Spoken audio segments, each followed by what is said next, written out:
En el video anterior vimos lo que fue el expansionismo de las potencias del eje, tanto de Alemania nazi, de Italia y de Japón, al mando de Adolf Hitler, de Benito Mussolini y del emperador Hirohito respectivamente. Como podemos ver en la leyenda, todo lo que está de verde, que es la mayoría de Europa Central, son territorios controlados por las potencias del eje. Lo que está de naranja son los territorios controlados por las potencias de Occidente. Los morados, como España, Suecia, Irlanda, Turquía, son los estados neutrales. No van a entrar en ningún lado en la guerra.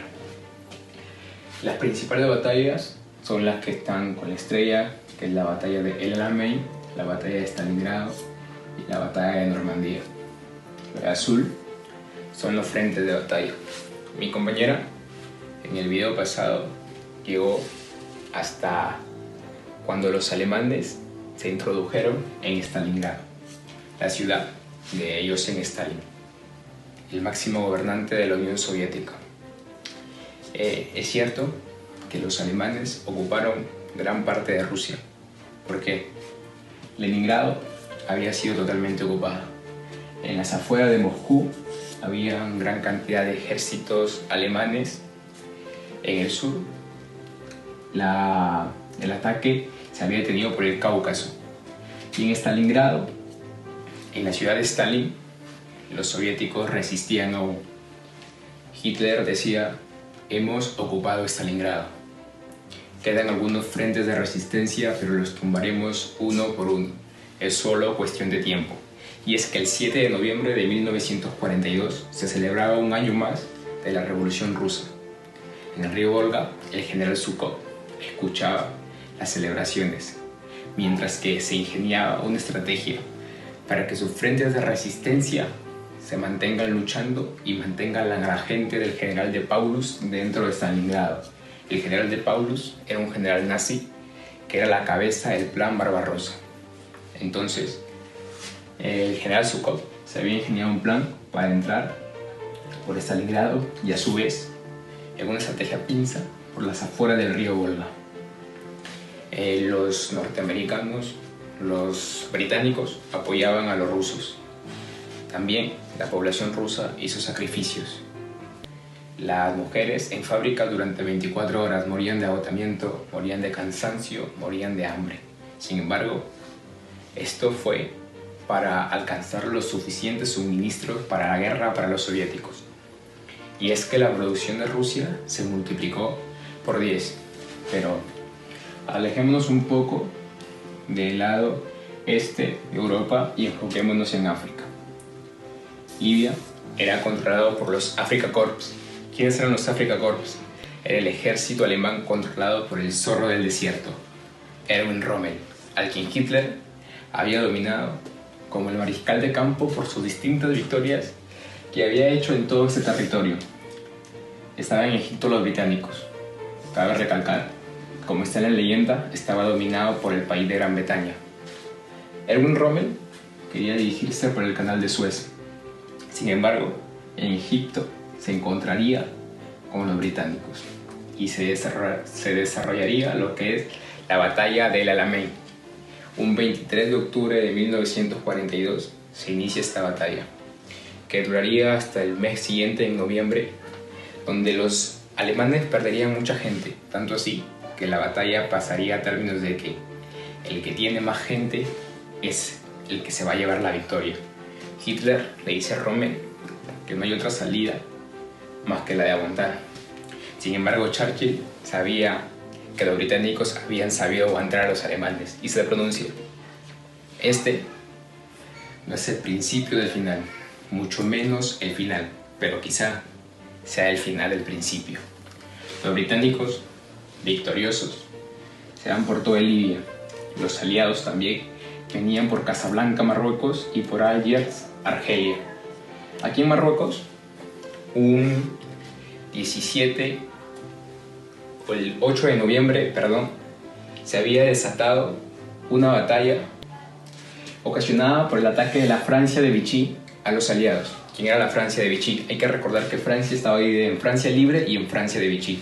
La Francia de Vichy dominaba parte de África y también apoyaba a los nazis. Entonces atacan a los estadounidenses que venían por Casablanca, pero un ataque que serviría de poco o nada porque sabrían defenderse los aliados. El 17 de noviembre se inicia lo que es la campaña de Túnez, que duraría hasta mayo del próximo año. 17 de noviembre se inicia esta campaña y 2 días después, el 19 de noviembre, se inicia lo que es la batalla de Stalingrado. La estrategia del general Zhukov había empezado a dar marcha. Atacan a los francos de Alemania más débiles. Una guerra que duraría mucho y que sería muy sangrienta y muy dura para los alemanes. Sin embargo, en el próximo año, en 1943, en la costa de Casablanca, Marruecos, habría una reunión entre Churchill y Roosevelt, los líderes de las potencias de Occidente. Esta reunión era con el objetivo de ver qué papel tomaría Francia en la guerra. Francia estaba desunida, sus líderes estaban peleados. Giraud, que había peleado en la Primera Guerra Mundial, estaba en conflicto con De Gaulle, que iba al mando de lo de la resistencia. Roosevelt propone a Giraud como líder francés.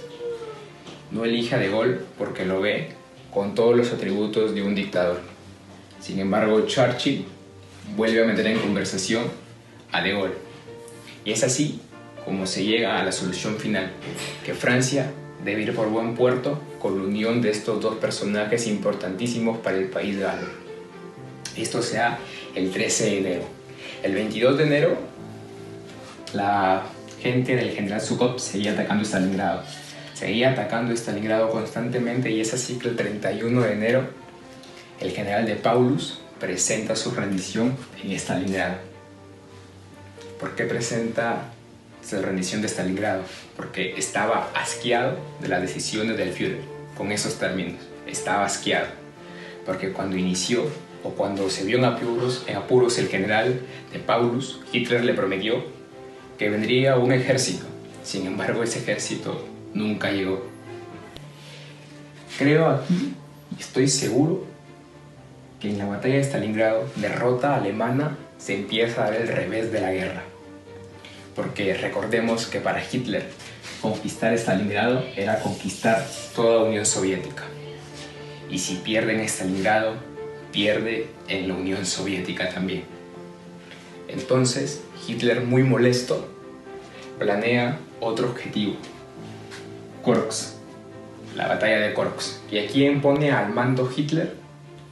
Pone al mando a Bormanstein, el mismo que lo ayudó a librar la ocupación en Francia.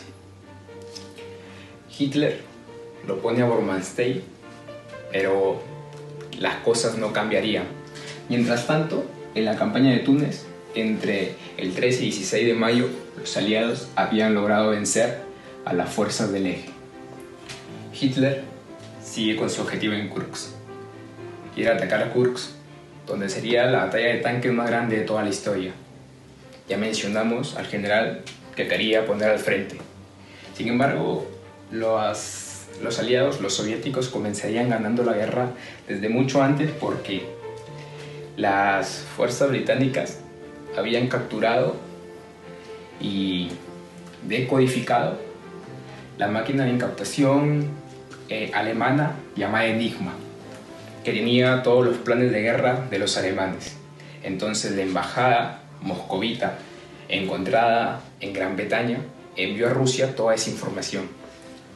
La batalla de Kursk, más el resultado en Stalingrado, generaría un revés totalmente en la guerra. Hitler ya no pasaría a la ofensiva, Hitler pasaría a la defensiva. Entonces, en diciembre de 1943 hasta enero de 1944, los aliados van a desembarcar en Sicilia, en Italia. Hitler, obviamente después de perder en Stalingrado y en Kiev, pone sus miradas en Sicilia, donde iban a desembarcar los aliados. En enero de 1944 se encuentran con la línea Gustav, que ya había venido un mes antes, en diciembre, en Montecassino, en el camino entre Nápoles y Roma, donde estaba aquí toda la línea de defensa alemana. Iban a ser constantes estos ataques entre estos dos bandos, hasta que el 4 de junio se iba a liberar Roma. Hay que recordar que antes de que se liberara Roma, los soviéticos tampoco se iban a quedar atrás, seguían en marcha.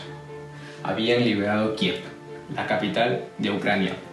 El 4 de junio se libera Roma, 2 días antes del mayor desembarco de la historia de la humanidad, el desembarco de Normandía. El 5 de junio ya habían estado alistando todas las fuerzas para atacar Normandía. El 6 de junio, a las 6 de la mañana, va el primer desembarco. ¿Cuál era la idea de Normandía? Era atacar una extensión de 100 kilómetros en ese territorio por 4 o 5 playas. El primer desembarco se da a las 6 de la mañana del 6 de junio en la playa de Omaha. Cabe decir que los primeros que desembarcaron en Normandía fueron por el honor, porque fue toda una carnicería de hombres. La pasaron muy mal. Los estadounidenses le dicen la playa más fea del mundo. No logran vencerlos totalmente porque algunos llegan al fuego alemán y logran controlar un poco el ataque del cañón de los alemanes. Se dirigen a la playa Juno los canadienses, que desembarcan ahí. Luego en la playa Gold, donde se desembarcan los británicos, pero el ataque alemán no fue tan fuerte para ellos. Y finalmente en la playa Sword, donde desembarcan británicos y franceses también. En septiembre de 1944, Francia logra también incrustarse en este frente de ataque. Pero antes, el 24 de agosto de 1944, París había sido liberado. Entonces, ¿cuál era el frente que les faltaba o el punto que les faltaba a los aliados? A británicos, norteamericanos y a soviéticos. Alemania, el Reichstag, en Berlín. Se habían ido atacados en Albania, en Austria, los soviéticos en Rumanía, en Eslovaquia, en Hungría, en Bulgaria, Yugoslavia. Sin embargo, en enero y marzo, ya hablando del último año de la guerra, 1945, había solamente un obstáculo para los soviéticos y un obstáculo para los británicos y norteamericanos. En enero de 1945 se da la liberación de Varsovia, la liberación de Polonia, un país muy azotado por las líderes del Führer nazi, Hitler. Los soviéticos llevaban la delantera. Digo delantera porque, aparte de que eran aliados, obviamente que debieron unirse para lograr vencer a Hitler, líderes norteamericanos decían que era muy riesgoso y estaban muy molestos porque sabían que cuando los soviéticos llegan a entrar primero a Berlín, traería unas consecuencias muy bárbaras, históricas, al futuro. En enero del 45 será la liberación de Polonia, y en marzo del 45 británicos y norteamericanos llegan a entrar a Berlín por la decisión del Führer de atacar el bosque de las Ardenas, porque sabía que en Bélgica había un puente de Ambres donde tenía miedo que los aliados tomasen de ello para poner todos sus suministros y atacar Berlín. En el bosque de las Ardenas, los nazis también pierden. Entonces, Hitler estaba a la deriva, su imperio se iba cayendo. Los líderes sabían que iban a perder la guerra. El 17 de abril, varios soldados se van rindiendo con los soviéticos y los estadounidenses, y las potencias de Occidente junto con Gran Bretaña también encuentran a muchos adolescentes que habían sido instalados por la CSS, dogmatizados también en el ultranacionalismo, en el racismo, en la guerra. Muy sorprendidos por ello, pero eso no cambiaría su decisión. Entrarían a Berlín. Se encuentran los del este con los del oeste. Se encuentran en el Elba. El 30 de abril, los soviéticos estaban a 300 metros del búnker del Führer, ¿Qué hizo el Führer? Se suicidó. Él dijo, el todo o nada. Se suicidó. Su esposa tomó cianuro y a ambos los soviéticos lo encontraron muerto. El 2 de mayo, en el Reichstag, los soviéticos, en la batalla de Berlín, logran imponerse y en el Reichstag alzan su bandera en sinónimo de victoria. Ojo, no acabaría todavía la guerra. Y es el 8 de mayo de 1944 donde el coronel Geitel firma la rendición de Alemania en la Segunda Guerra Mundial. Sin embargo, eso no sería la batalla final o el fin de la Guerra Mundial. El fin de la Guerra Mundial, yéndome un poco del mapa, llegaría el 6 y el 9 de agosto respectivamente, con el ataque a Japón con las bombas a Hiroshima y Nagasaki respectivamente. Es hasta septiembre de 1945 donde Hirohito manda a su ministro de Exteriores a una lancha donde estaban todos los aliados, todos los triunfantes de la guerra. Firma la rendición y la Segunda Guerra Mundial acaba. MacArthur, militar estadounidense sometido por los japoneses en Filipinas y que liberó a mucha gente sometida en ese país, dijo: es mi mayor sueño y el sueño de toda la humanidad volver esta masacre en un mundo mejor. En fin, esta Segunda Guerra Mundial fue una de las más atroces, si no la más atroz de la historia de la humanidad. Una historia que va a quedar en la memoria de muchos de generación en generación. No tiene por qué ser olvidada. Mucho más allá de las ideologías, tenemos que pensar del lado humano. Todos los crímenes que se cometieron. Que obviamente los crímenes iban a ser pagados por los líderes nazis en los juicios de Nuremberg. Finalmente, las cosas se dieron así. En conclusión, Hitler, y no solo Hitler, Mussolini e Hirohito comienzan a perder la batalla, o el declive del eje viene en la batalla clave de Stalingrado. A partir del año 1943, Alemania nazi empieza a caer. Y no solamente Hitler, sino que Mussolini, desde mucho antes que terminase la guerra, ya no lo querían. Los partisanos lo ejecutaron e incluso fue golpeado por la multitud una vez su cuerpo ya caído.